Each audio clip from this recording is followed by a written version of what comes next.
Bom dia. Queria só dar as boas-vindas a todos, agradecer a vossa presença e, sobretudo, agradecer a presença do arquiteto e professor Hans Ibelings, que é o nosso convidado de hoje para esta conferência que a professora Marta Sequeira irá apresentar de forma apropriada. Hans, thanks so much for coming. It's a pleasure to have you with us. Marta will present you. Thank you. Obrigado. Well, many thanks, Hans, for being with us today. Actually, Hans is an architect. It's a Dutch architect that was trained not only in Holland but also in Portugal, because we had. Não está a ouvir bem? Está-se a ouvir bem agora? Because Hans, we were honored to have him making the PhD in Portugal, in Coimbra, actually some years ago, and but he was very known before for his research, the research that he has made. And actually he lives in Montreal, but he lectures in Toronto nowadays. And we had the privilege to have him here today with us to present a very interesting book that he has written, which has the same name as the lecture that he will give us today, which is Modern Architecture, a Planetary Warming History, that actually connects modern architecture or the Industrial Revolution with the starting of the planetary warmth and modern architecture as some kind of a progression in that sense of the Industrial Revolution, but also of the planetary warming history. So, as he always likes to do, he's going to explain us the history of architecture from some of the side B architects, I would say, that actually could have a very important role, and that actually today their thoughts are very important for us, for contemporary architects, to be able to understand how could architects in a period of the history of architecture were struggling with planetary warming. So many thanks, Hans, for being with us today.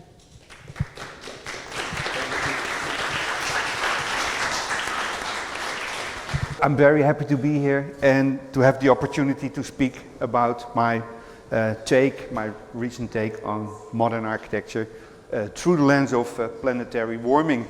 And I think we all have an obligation to think about the consequences of climate change and what it means for architecture. And I'm not going to say what you should do as architects and students of architecture, but I'm going to say what I think I should do as an architectural critic, which is being more aware of the consequences of all the building activities, instead of just appreciating new constructions, new developments. I think you should be aware of the moral dilemma that new architecture creates.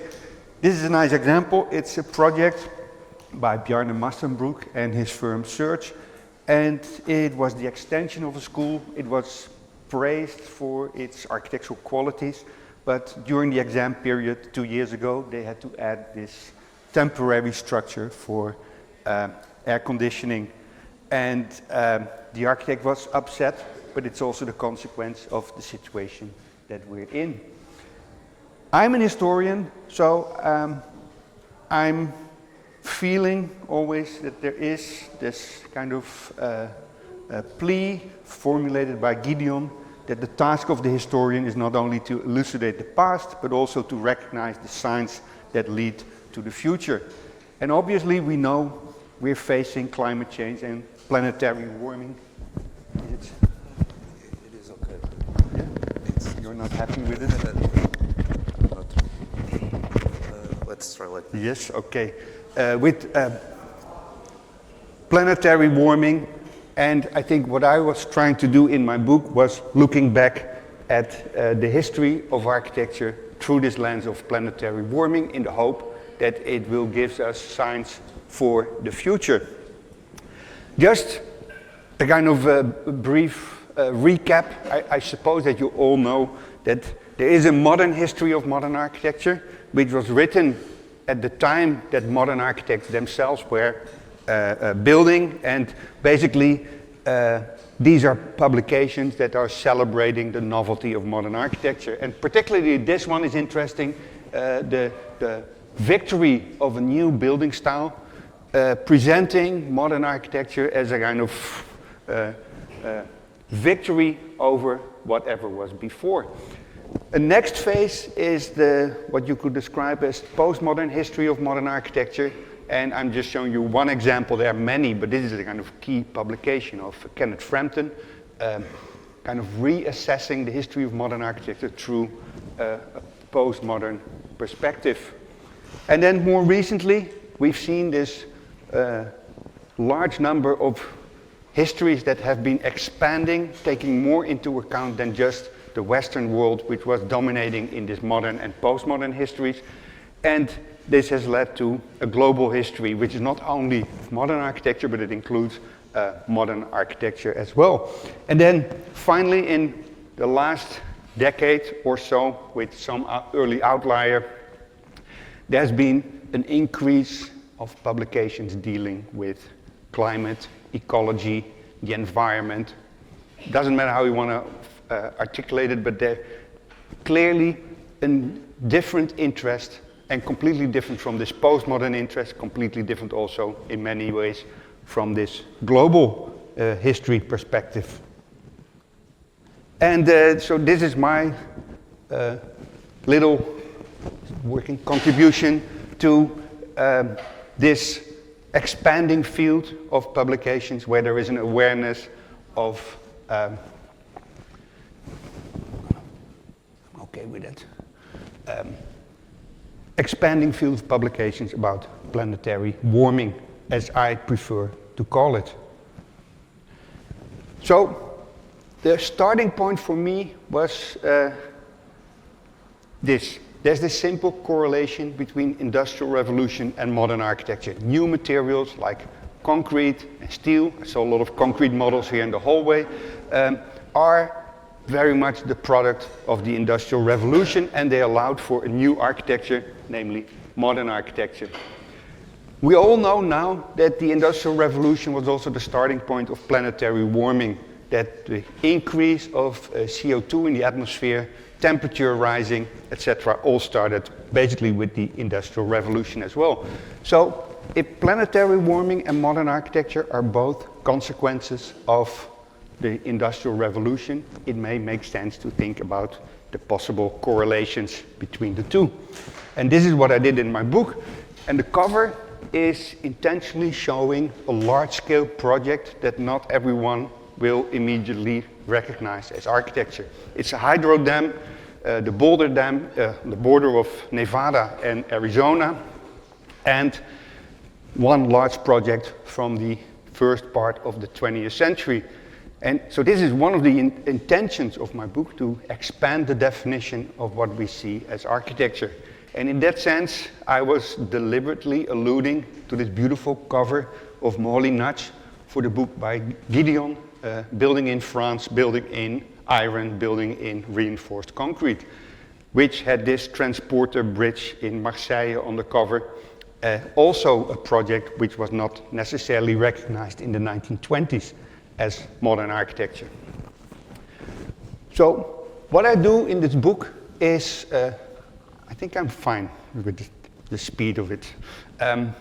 What I do in the book is I look at familiar projects through this different lens of this other lens of planetary warming, and I'm looking at projects that have been overlooked or dismissed that are part of a larger story that fit in this planetary warming narrative.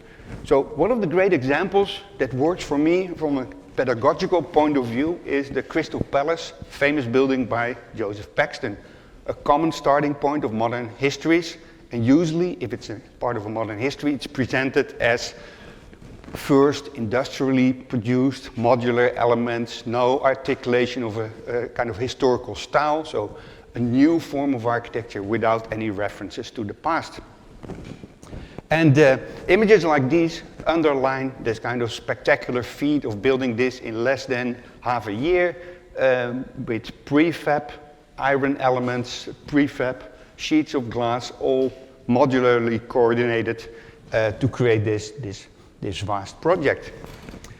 However, from the perspective of a planetary warming, there are several aspects of this building that are interesting as well. So they offer a different reading. For instance, if you look at the ventilation system that was built in here and here on the kind of higher levels of each floor, which was a first attempt to create a climatized environment.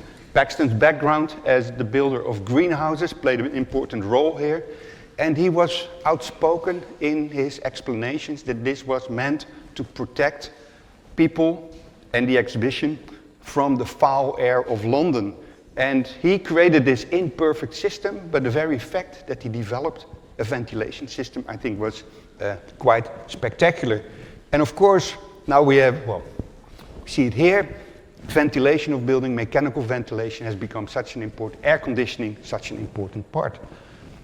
And then there's this well-known fact that he changed the design to incorporate a few Dutch elms that were standing in Hyde Park in London to prevent them from being felled. So the trees are integrated, and this could be seen as a kind of early point of kind of ecological awareness. The trees survived until 1970 something, so it was a wise decision to keep them.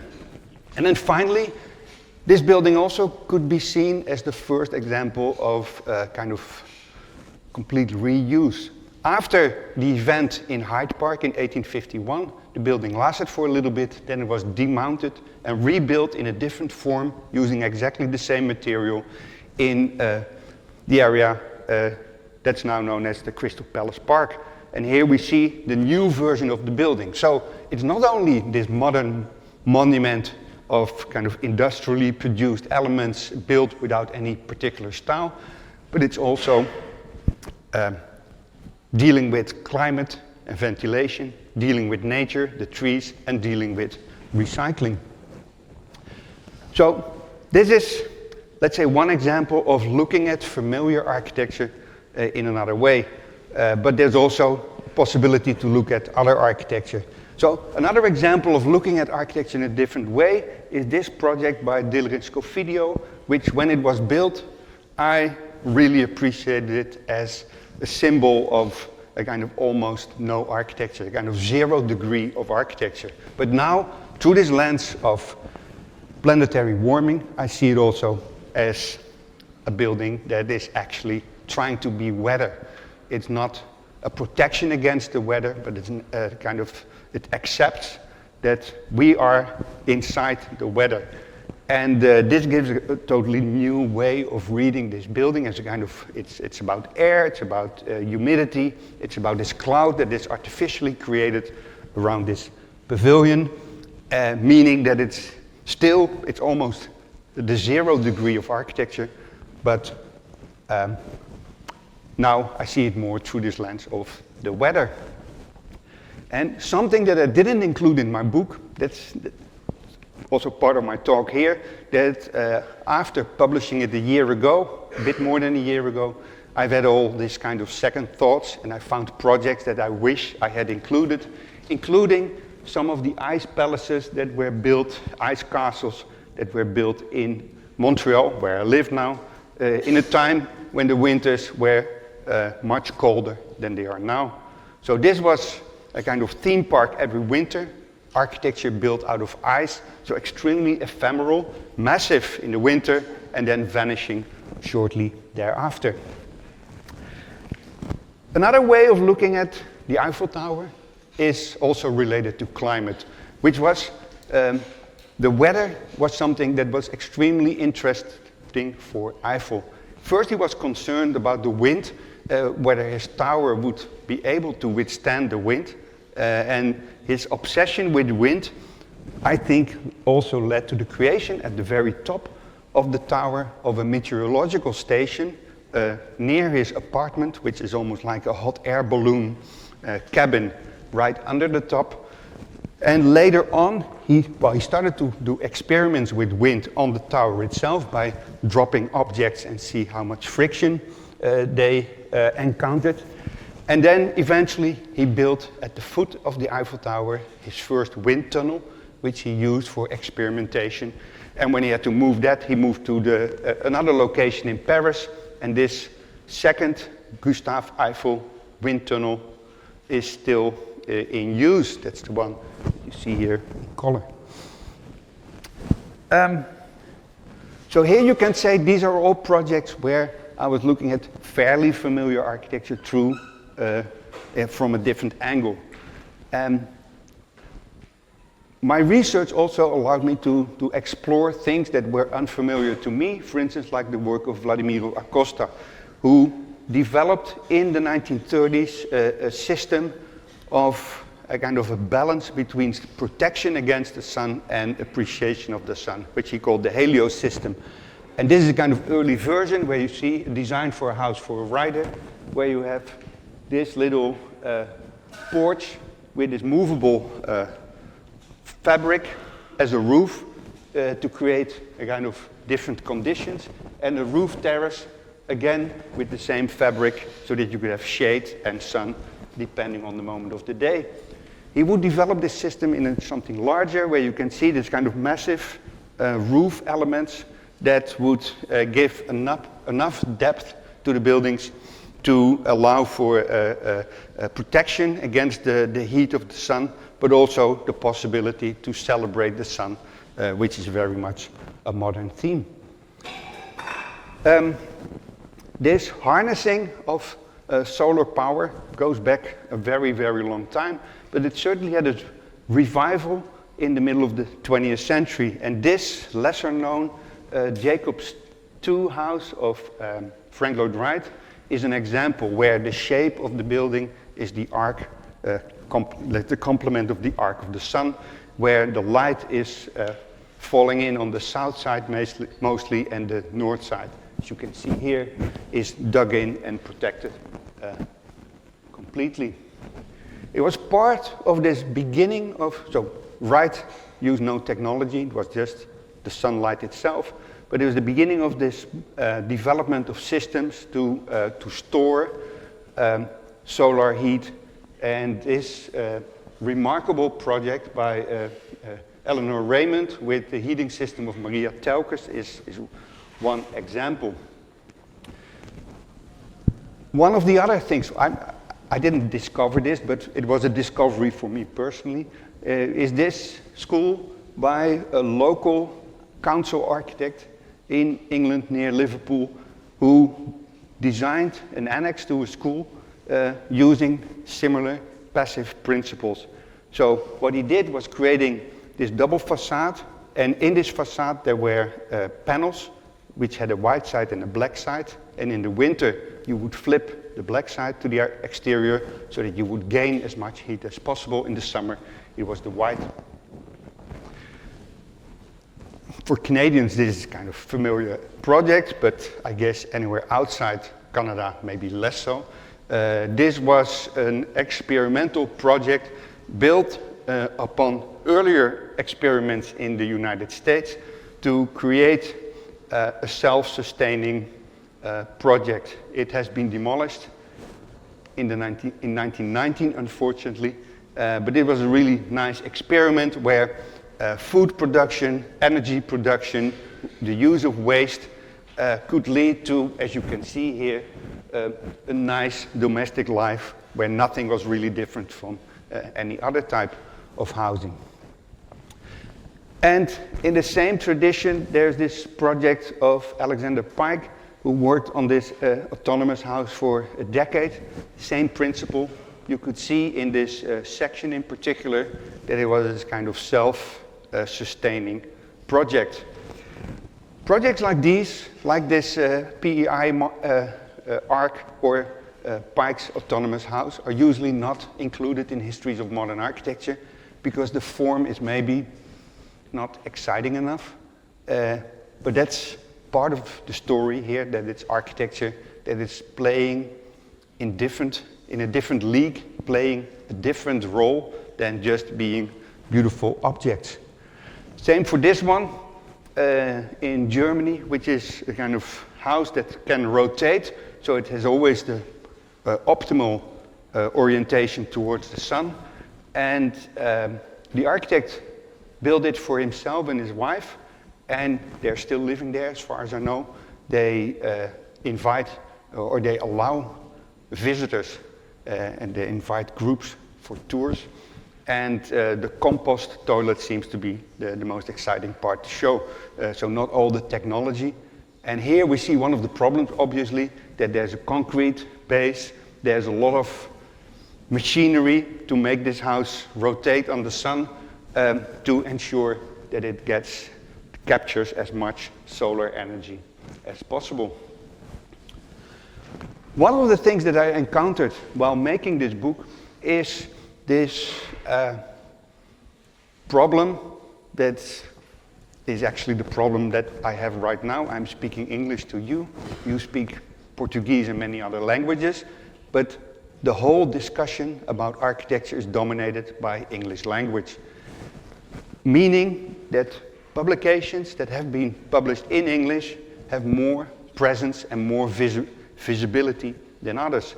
So this book by Victor Ogai, a Hungarian architect who emigrated to the United States, is very famous, this Design with Climate, simply because it was published at Princeton in English.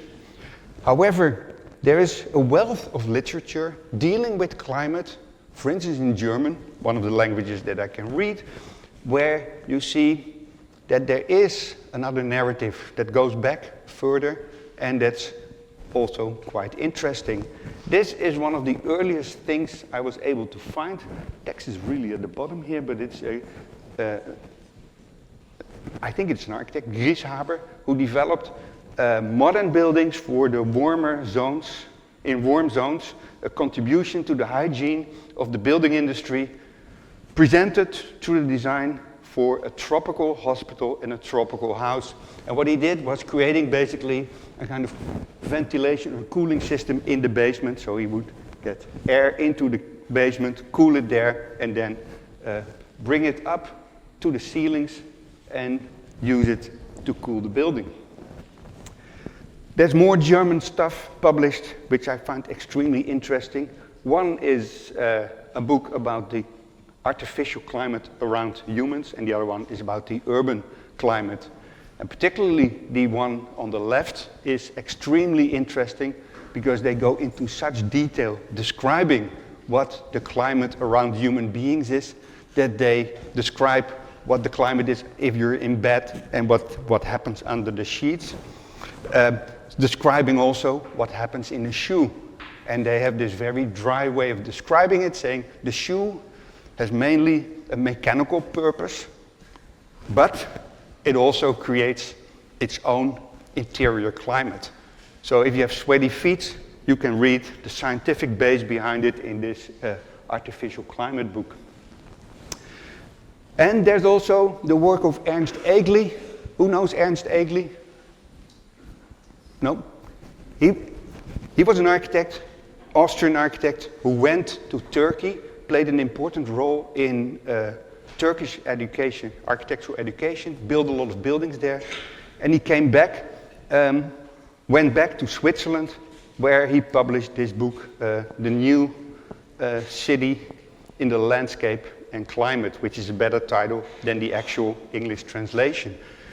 He's one of the many people that I encountered whose career was spread out over multiple countries, and I noticed that it's usually detrimental for a career, that if you move more than once to another country, so maybe that's a career advice, you have a larger chance of becoming invisible. Your personal life will be great, but your visibility might be lower.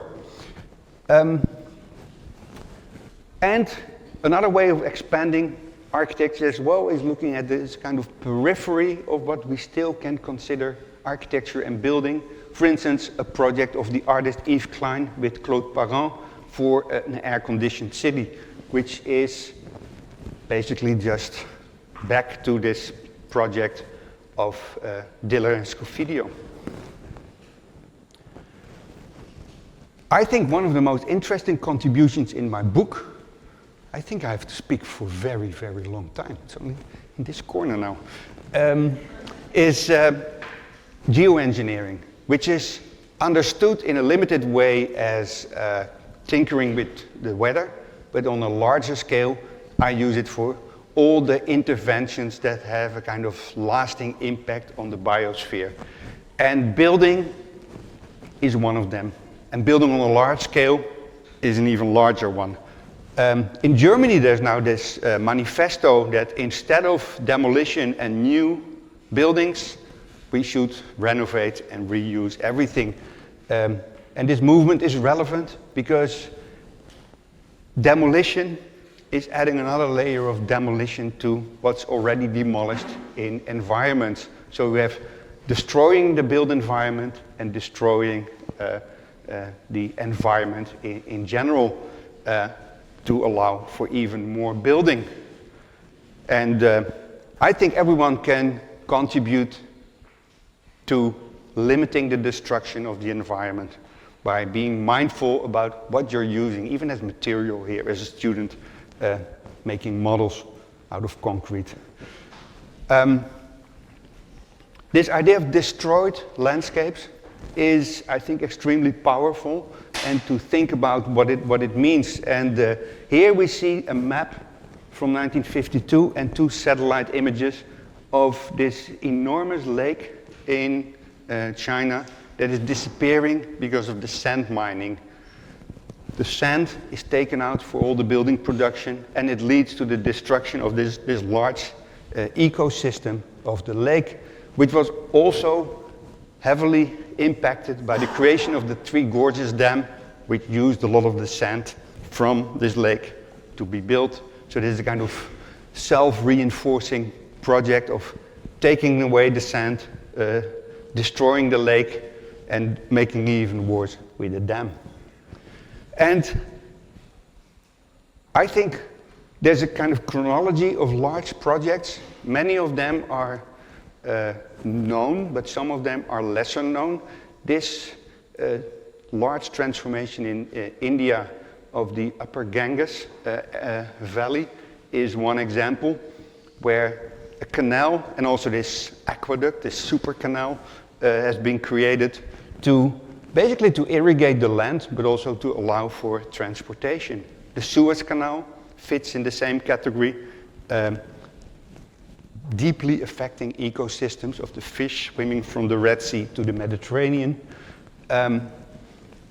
Oil exploitation, which started in Azerbaijan. Of course, there's a prehistory to this as well, but this is the beginning of the large-scale transformation of the oil industry.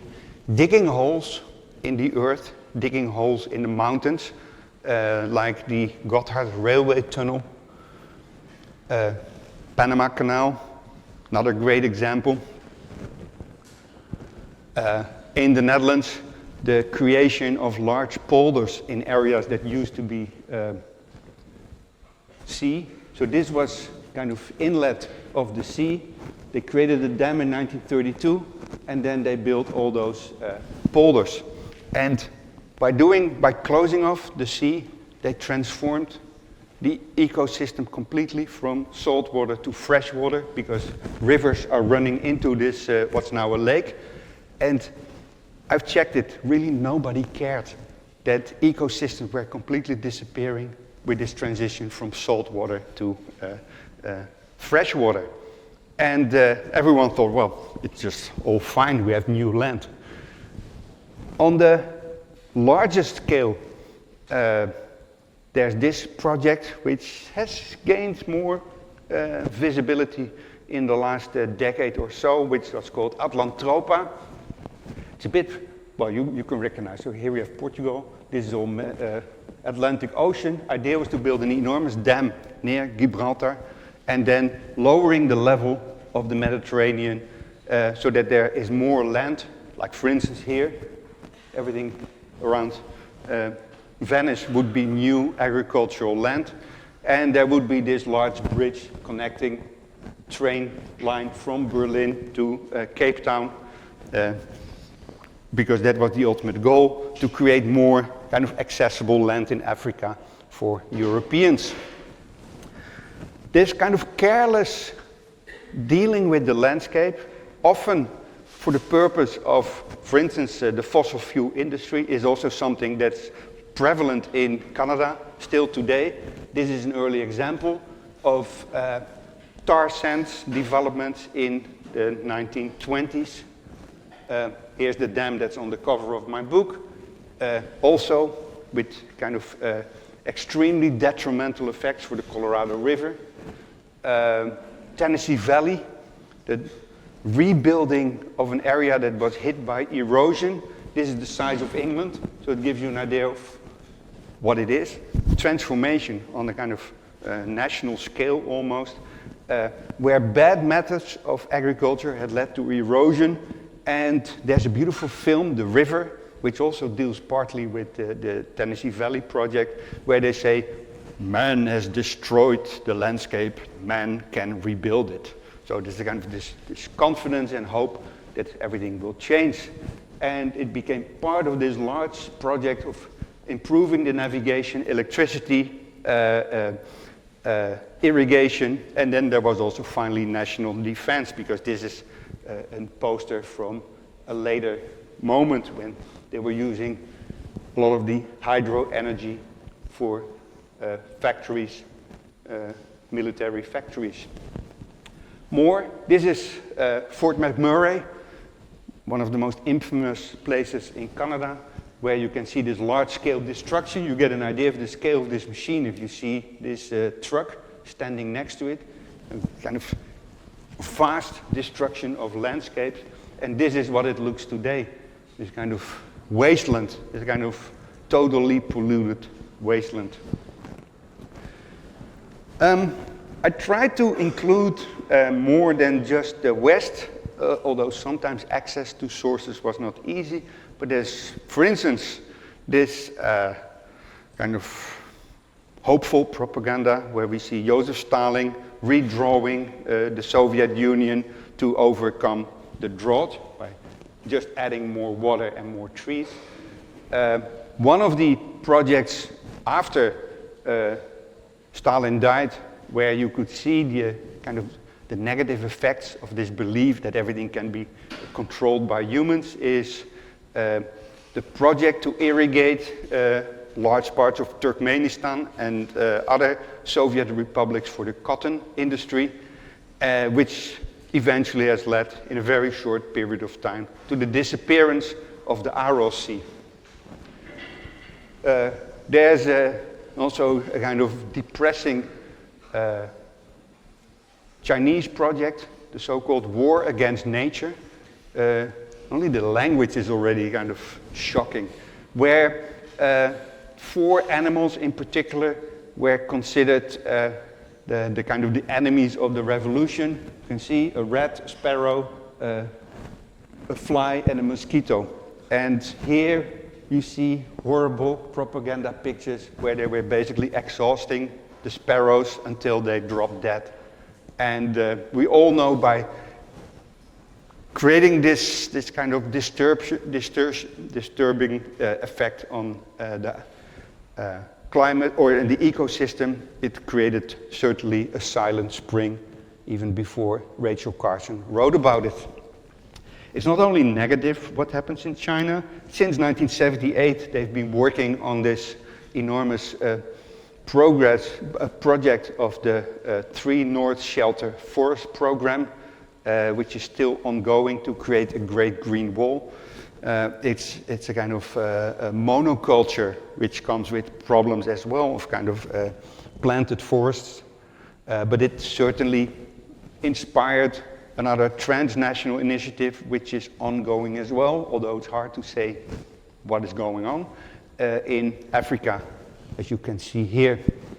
And Here, I think there is a kind of positive planetary imagination which deserves praise. And this is, by the way, in Germany. I'm not going to talk about that. One more aspect of this geoengineering is in the early post-war period, the confidence that nuclear explosions could actually add to the improvement of the planet. This was a proposal to build a new harbor in Alaska to celebrate that Alaska became part of the United States. And there was this idea to donate and to detonate a harbor, which also happened with some experiments in the Soviet Union that also developed a kind of program for the peaceful applications of nuclear weapons. And this Lake Chagan in Kazakhstan is one of the effects. There's a chilling clip that you can find on YouTube where you see someone in a little rowing boat in this lake shortly after the explosion, which is not healthy, I think. And then it's telling that the Elon Musks of the world have this belief that we can replicate the same model maybe on Mars, that to create an atmosphere on Mars, we should accelerate this process of global warming that we had to create a kind of Martian warming so that we can get the same problems exported to another planet. And without wanting to put any blame anywhere, I think there is a kind of correlation between this fantasy about what we could do with nuclear energy and the large-scale land art projects of Michael Heiser in the Nevada desert. And this double negative is one example where art kind of absorbed the destructive forces of geoengineering. Another part of my story is this kind of growth of an awareness of the planet, the kind of planetary awareness, which sometimes manifests itself on the scale of the planet in its totality, sometimes through details. And this is an early example. One of the revolutionary architects in France, so shortly before and after the French Revolution, there was this moment with Ledoux and Boulez, and Lequeux was maybe the most original. And this Temple of the Earth is a great example where you can see that a globe is carried by this ring columns, and then inside you would encounter a smaller globe placed in this celestial globe so that you can see all the stars, the firmament. And it came with a text that this temple should be placed in an abundant landscape so that you could have the kind of direct check. What was presented in the globe was also kind of visible outside. And it's one of the early examples where there's actually a temple for the earth. It's actually a building that is celebrating the planet. On a smaller scale, you can see something here, this planetary awareness. This is a building that has been demolished in the 1960s. It was the coal exchange in London.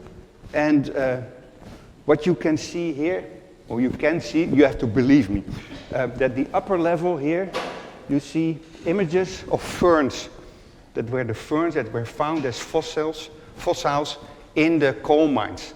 And those were represented here. And is a sign of a kind of awareness of deep time and awareness of the planet. Which also happened with the second version of the Crystal Palace, which was rebuilt in this park-like setting. And part of this park was this Park of Monsters, this prehistoric park that was partially the initiative of Paxton himself. And it used models of dinosaurs based on the latest scientific insights, and they were placed on pieces of stone that were actually where the fossils had been found. So there was this correlation between the rocks and the dinosaurs, creating an awareness of deep time, which was something that started earlier in the 19th century, but it was really affecting the kind of mindset, this planetary awareness. So this is interesting, that the mining, in particular coal, and later also for oil, would actually create the destruction of the planet, would create an awareness of the planet. And I was just walking around here, so maybe someone can help me to tell me who designed this beautiful monument, which is standing around the corner, reminding us of what happened 20 million years ago, exactly on this site when the sea was here. Mountains work in a similar way. There's kind of discovery of the mountains as the kind of solid version of the sea, where the kind of waves were moving, started mostly in the 19th century. There was a little bit of it what happened earlier, but it certainly played out. So there was a kind of a meso version of the planet could be seen on the level of the mountains. And it's quite telling. This little piece is the tip of the Mont Blanc, apparently, which is in the collection of a Dutch museum. I think there are multiple little triangular pieces of stone that you could call the top of the mountain, but still. The awareness of the mountains as the kind of the crust of the planet and the kind of the solidified movement of tectonic activity is also present in this image of François Garat, who proposed this temple of philosophy as a mountaintop, and you can see it's a building under construction, which I think is really meaningful in this context. And here you have one of my favorites, which is Wenzel Hablik, a lesser known person in the circles from Bruno Taut, who made objects or designed environments where it's at first hard to see what you're looking at, if it's large or small. But here you can see that there are palm trees standing, and there's a kind of a little lake. So this is a crystal the size of the Crystal Palace. And it's a similar kind of imagination that you can find in the better known work of Bruno Taut in his Alpine architecture, where the connection between mountains and the planet is very clear. It starts with crystals and mountains, and it ends with images of the whole Earth. So the correlation is evident here. This is a minor project from a Dutch architect from the 1940s who came up with this proposal to make this 50-mile deep shaft into the Earth with some sort of observation or research center. Again, this kind of fantasy of what could happen in the crust. This planetary perspective also allows for a rereading of famous texts like Architecture Without Architects, which is usually seen as a plea for vernacular and a kind of plea for non-professional architecture. But it's really striking how, particularly in the first pages, Rudowski put an emphasis on the connection with the land, and how most vernacular architecture, most architecture that he shows in his book, is having this kind of deep, really deep relation with the land. So I'm just showing you a few images where on the left in China, he makes this reference to the work of Isamu Noguchi for this enormous proposal for an enormous sculpture that was to be seen from Mars. So this is again kind of correlated to what I said earlier about the planet.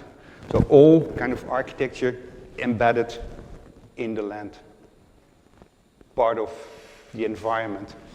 And in more recent times, you can see that there is a kind of continuation there.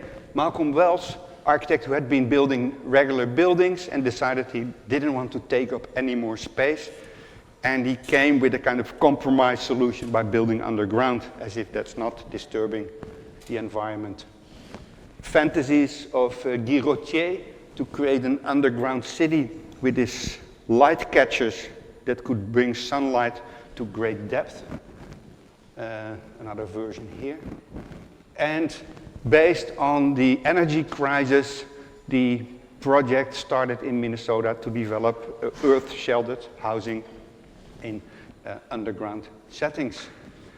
And as soon as you see it, it's hard to unsee it. I made a little book on Fries and Moltke, and several of their works are in the Danish dune landscape, and they are designed based on this idea of a changing landscape, that the wind will sweep the sand and change how the buildings appear, sometimes almost completely disappearing, sometimes kind of revealing them again. How much time do I still have?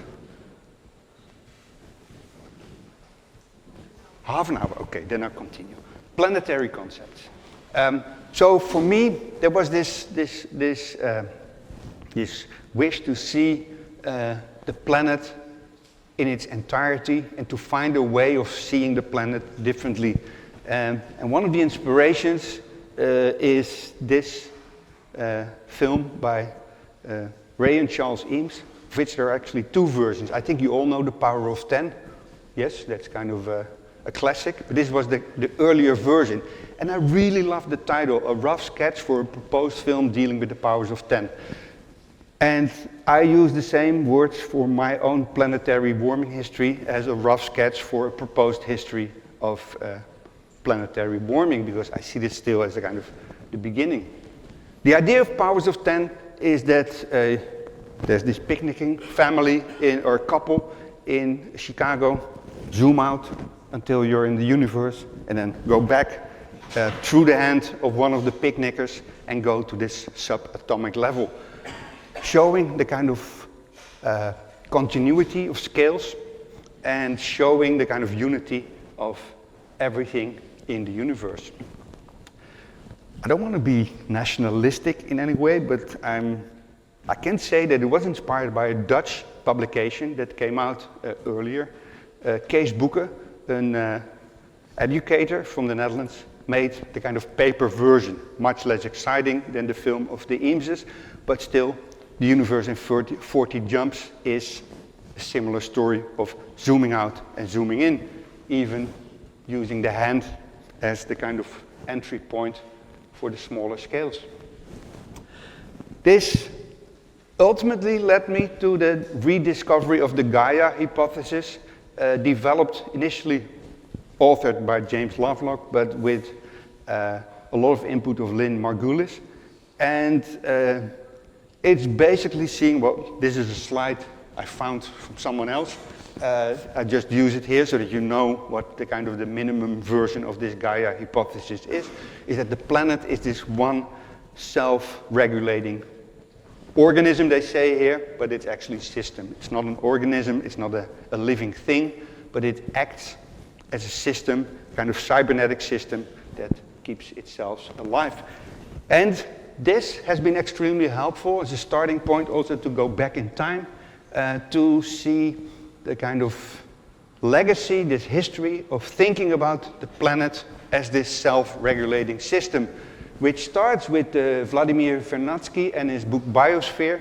I saw that there is a new, there is a Portuguese translation of this Biosphere, and I think it's great stuff to read. The Earth as a dynamic system. In second instance, Vernadsky, together with Pierre Teilhard de Chardin, gave a kind of esoteric interpretation to this, the noosphere, which was basically the extra layer to the biosphere, which was human awareness. There's this moment of Norbert Wiener, cybernetics, related to the kind of cybernetic understanding of ecology. There's Richard Buckminster Fuller and his spaceship Earth, and it's this kind of something that we can pilot. And then eventually there's Gaia and the subsequent ideas of Lynn Margulis of a symbiotic planet, that it's not in competition that we live, but in collaboration. And seeing architecture through this lens made me realize how important Patrick Geddes is. He's the kind of person that plays a kind of role sometimes in an undercurrent of architecture, but I think a planetary reading of architecture could place him in the very center. He was a biologist, sociologist, pioneer city and regional planner, so he was a lot. But the combination of biology and planning is, I think, crucial in this case. His most famous project is this concept of the valley section, which articulates an idea that different landscapes are inhabited in different ways. There are different professions that are taking place there, different settlements, and there is this kind of organic relationship between what happens at the top of the mountain and what happens at the bottom of the valley. And this organic understanding of planning has kind of recycled several times. It was part of an environment. It was inspired by the Garden City, but also by a book or a pamphlet by Élisée Reclus called The Evolution of Cities, which is quite similar to the title of the most famous book of Geddes, Cities in Evolution. And there are multiple versions of this idea of the valley section on different scales. And for him, for Geddes himself, there was this idea that it was kind of the valley was a kind of pars pro toto. It stood for something larger, which he tried to elaborate upon in his Outlook Tower, which was basically a museum of the world. As you can see, if you go up, the world, Europe, and then you end on a local scale in a camera obscura, which would project the landscape of Edinburgh, the cityscape of Edinburgh, on a large table standing in this little tower there. And there are not many images of what was on display, but here we see the Edinburgh room plus a model of a celestial sphere developed by Albert Galeron. And this is quite important because Galeron was part of this group of people interested in geography in different ways and anarchism. And this is a circle with which Geddes collaborated. So Geddes, Reclus, Galeron, and then Schrader worked together on this project of a National Institute of Geography, also in Edinburgh, for which, we have another picture? Yeah, for which Geddes designed this tower of regional survey, that was his thing. There's an enormous panorama of Switzerland, which was the work of Schrader. And then there's a globe, terrestrial globe, Reclus, and the celestial globe, like the one we've seen by Galeron. And this is again part of this kind of planetary concept. Galeron proposed this panorama of the worlds for the Expo of 1900 in Paris, and it didn't work out, this project, but it's extremely interesting.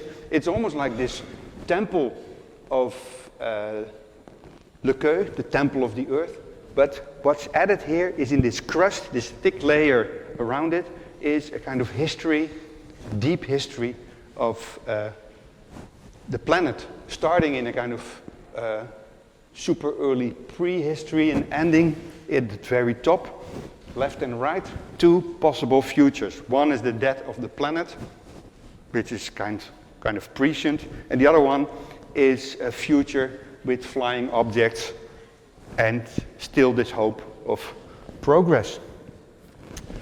Élisée Reclus is not an architect, although he was involved in several of those this globe projects. He was a geographer, but extremely important. And he wrote this book in the 1880s, The History of a Stream, following a stream from the mountaintop into a valley. And this actually inspired Geddes, they were friends, to develop his valley section. So there's a super interesting connection here. And then the impact of the valley section is huge. And it's a little kind of detour, but one of the friends of Geddes was Peter Kropotkin, the famous Russian prince and anarchist. And Kropotkin was an important inspiration for Bruno Taut. So there's a kind of, again, I think the way you can read Bruno Taut, it's such a rich body of work. And this lesser known book, The Dissolution of Cities, or The Earth as a Good Dwelling, or also The Way to an Alpine Architecture, is for me one of the most interesting ones, where he proposes the dissolution of cities, the kind of disappearance of cities into a kind of regional development of little clusters, and eventually something on a planetary scale again. Inspired by ideas like that of Geddes, of this regional planning, which also inspired a whole American movement of regional planners, in which Lewis Mumford played an important role. And this is a conceptual drawing of Clarence Stein, one of the most important designers, where you see the concept of a regional city, and this is the most telling part, it's a townless highway. So the highway is not running through the main street, but the highway is just like part of the landscape.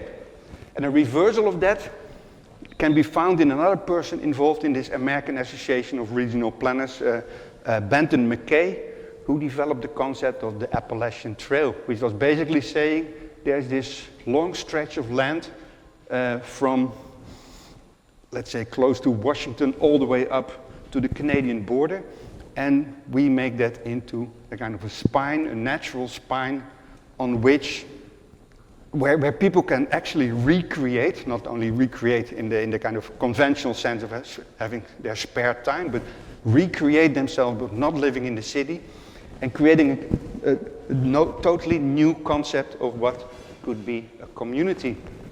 And then eventually it also played out in a more kind of pragmatic way in the new towns that were built as part of the same project as the Tennessee Valley in the 1930s, in the crisis by the Resettlement Administration.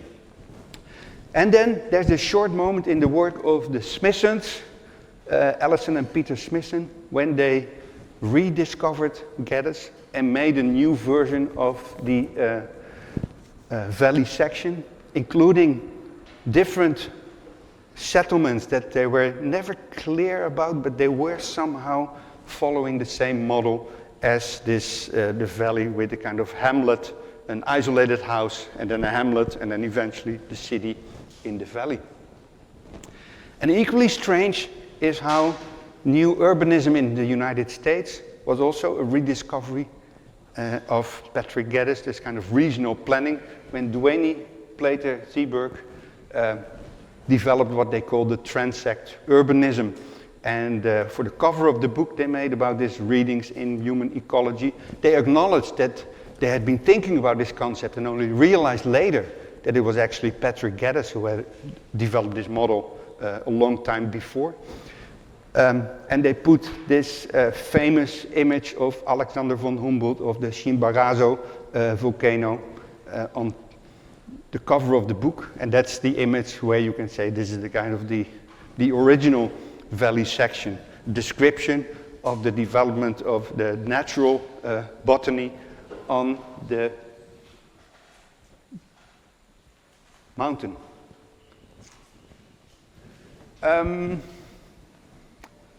One last bit, I'm going to stop, but this I think is still relevant to mention, that Gaia developed into something, this hypothesis with Lynn Margulis, into thinking about symbiosis, about the kind of balanced, mutual beneficial relations that we could possibly achieve on the planet. And this is going back to my Gideon quote, that we have to think about what it means for the future. And again, Patrick Geddes plays an important role here, funnily enough. When he started his career, he was studying, when he was a student, he was studying biology. And one of the few things that he wrote was 2 pieces on research on animals containing chlorophyll, basically looking at symbiosis within organisms. And it was part of a moment, he was not the first. 1 year earlier, for instance, Karl Brandt wrote about the living together of animals and algae. But it's this moment where there's this growing awareness that there is something as symbiosis. which is interesting because this was the Industrial Revolution and Darwin and the kind of interpretation of Darwin's idea of the survival of the fittest, which is basically the essence of capitalism. So there's a kind of capitalist reading of the theories of Darwin. And this was counter to it. It was not about competition, but it was about collaboration, about this moment of symbiosis or symbiogenesis, as Konstantin Merezhkovsky described it, almost forgotten Russian biologist. And these ideas were picked up in the 1920s by a Swedish-American biologist as well, unaware of what had been written before him. And then something similar happened with Lynn Margulis when she, in the 1960s, started to develop her ideas of symbiosis. So there's a kind of intermittent story of the development of this idea of symbiosis, but Patrick Geddes is there somewhere at the beginning. And Geddes was a friend of Kropotkin, as I said, and Kropotkin wrote 20 years after Geddes wrote about symbiosis. He wrote his famous text, Mutual Aid, in which he says, this is the kind of summary, I don't think it's his quote, but we can assume he was saying something similar, that competition is the law of the jungle, cooperation is the law of civilization. The idea that collaboration has kind of mutual benefit, which is symbiosis, but it's also the essence of anarchism. So there's this moment where architecture, anarchism, and ecology come together with geography as well, in the case of Reclus. And it's possible to see here a kind of the growth of some sort of tradition, where there's the geographical one with Vernadsky and Reclus, and also Erwin Goodkind, another overlooked person, I think, leading to this moment where we are on the right side, where this Gaia and symbiosis are coming together. And this brings me back to the writing of history, because if you have a symbiotic understanding of the world, there is no hierarchy, which is also the essence of anarchism, of course. And we are hindered as historians by this idea that there is something of a hierarchy, where Le Corbusier is here, and Mies van der Rohe is there, and the rest is like plankton, small fish at most. And this is reflected in words like masters of modern architecture, this series from 1960, all male, obviously.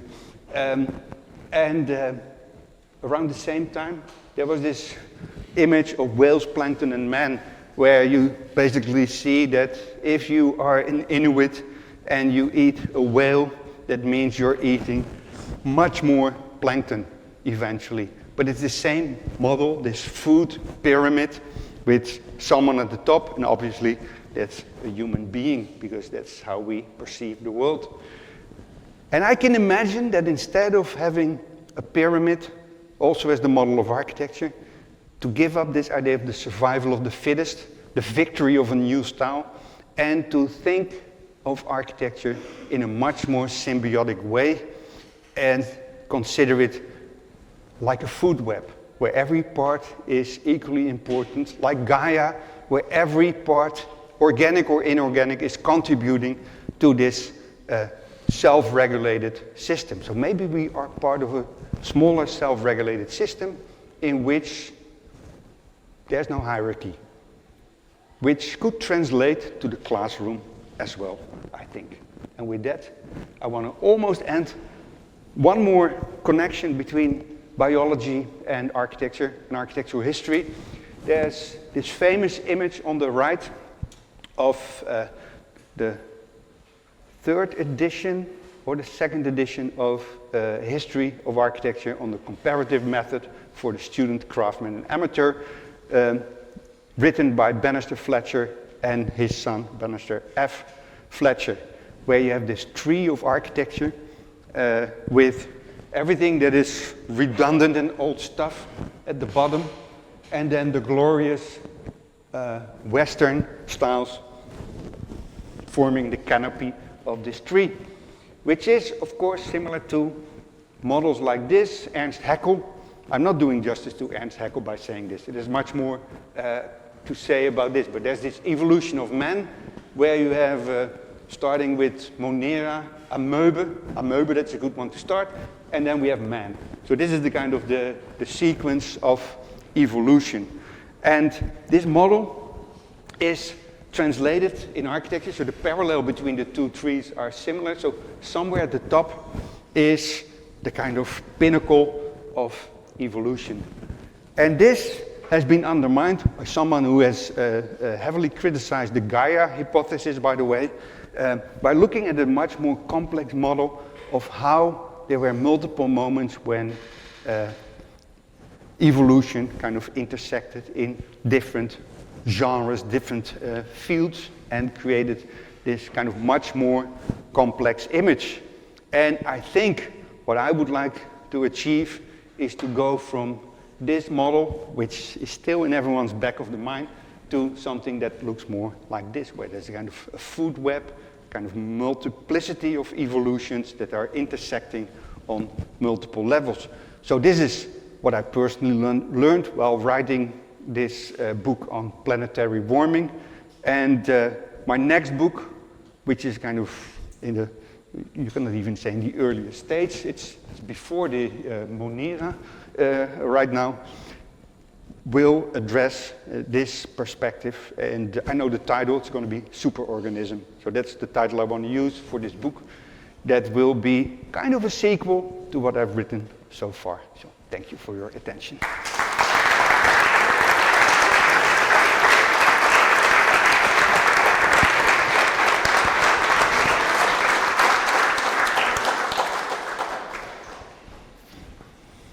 Let's open for the questions from the public. I hope that there are some. Yes? I'm wondering why you didn't mention Le Corbusier, because Le Corbusier was linked with all of you talked about. He was? What was Le Corbusier? Le Corbusier was linked with those themes that you talked about. But could you elaborate? Man. He was an important man, yeah, but I think important, and the think, the thought about the link between man and nature. Yeah. Because he proposed several solutions. Yes, that. I agree. Yes. So it's deliberate, and I think it's. There's a kind of an after part in which Le Corbusier is mentioned, by the way. That's, but I'm stopping here. But I think Le Corbusier is like the big tree himself. So the kind of big tree in the forest. But he's supported by everything that's happening underground in the roots, with all the kind of fungi and all the other organisms that are feeding the father tree. And if you walk in the forest, you can see the big tree and think, okay, this is the essence of the forest, but you can also say the essence of the forest is what's happening underground. And what I was trying to do is to show more of what's happening around someone like Le Corbusier, and I feel that I can give a lecture on this subject without even mentioning him. Maybe you disagree with me, but that's...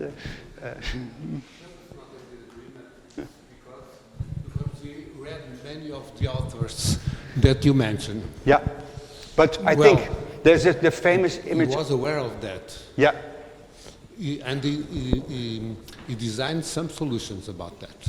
You know, yeah. The city of Le Corbusier is a city with architecture and nature. Yeah. Nature is not. It's not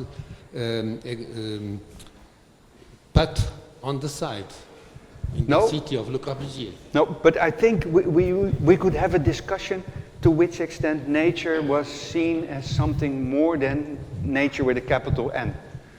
Because, for instance, the way nature is framed by the Villa Savoye and the roof terrace, where you have this kind of window almost on the the trees around it, or the famous series of images about Rio de Janeiro, first a person in a chair, then a window, and only when the window is made, the landscape becomes visible. So there is something on a visual level, and at the same time, I agree. So this whole idea of the Unité as a vertical garden city, this the Villa Immeuble with the gardens for everyone. There are several aspects which certainly deserve more attention, and I have them lined up here. I can continue, but at the same time, I think we are the victim of this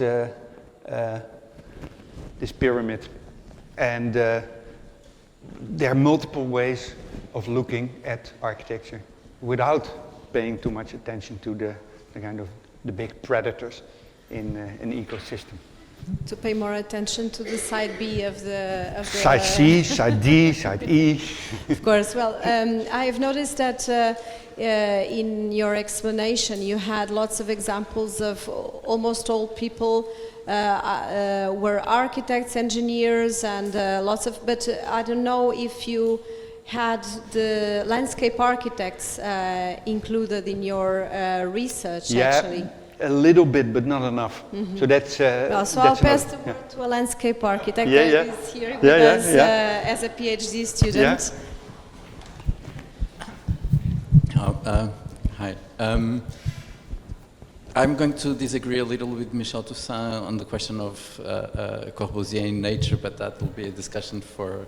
No, well, maybe because I think that the question with Corbusier, and we addressed this because we were recently in Zurich because of the centenary of the Versenarchitektur, and so that for me was the question. And in my opinion, it's not one of my interest fields, but still, my opinion is that the role of nature and mostly of landscape in Corbusier is very resumed to visual aspects and not a systemic idea of landscape as we understand it today. Yep. And also, he was much more interested in the contrast of his progressive, futuristic machines in a sort of undisturbed, primeval landscape as a contrast between something from the past and something from the future, than in exactly touching or addressing the landscape where his machines inhabited. In this, also, for me, it's very telling, this idea of taking the building out of the landscape and establishing physical distance between the building and the ground. Just regarding your conference, two or three comments. Actually, the monuments that you've shown regarding here was the sea 20 million years ago.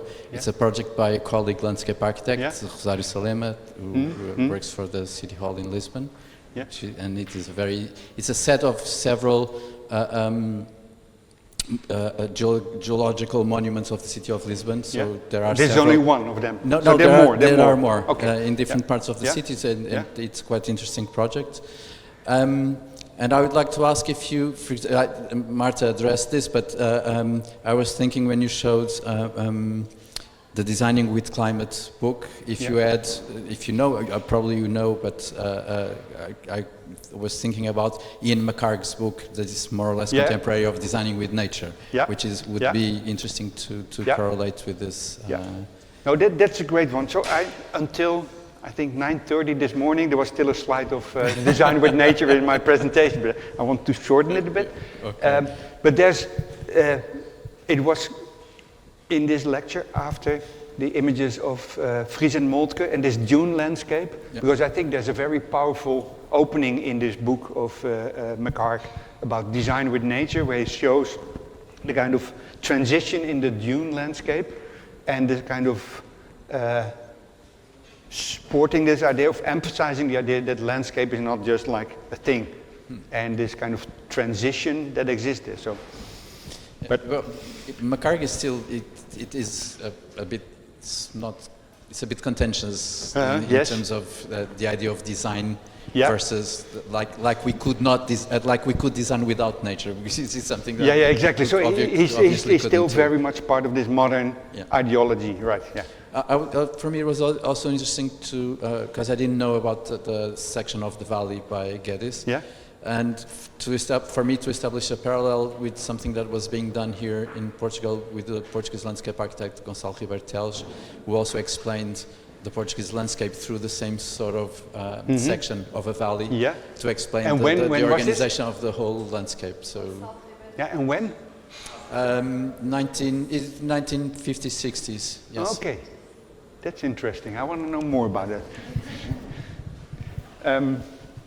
It always happens when you bring us lots of examples, Yeah. and people might find that there are some, like Le Corbusier, for example, Yeah. which is pretty known, that is not Yeah. sufficiently represented, Yeah. or others that Yeah, could yeah, be no, absolutely. actually added. Yeah. I would say that this is a research that could never end. No, I don't know but what's your I feeling think on what's it. interesting about the kind of Portuguese interpretation of the valley section, again, so this is kind of, it's not in English, meaning that it's kind of invisible for many people, including me. I've never seen it, so I'm really curious now to see what it is.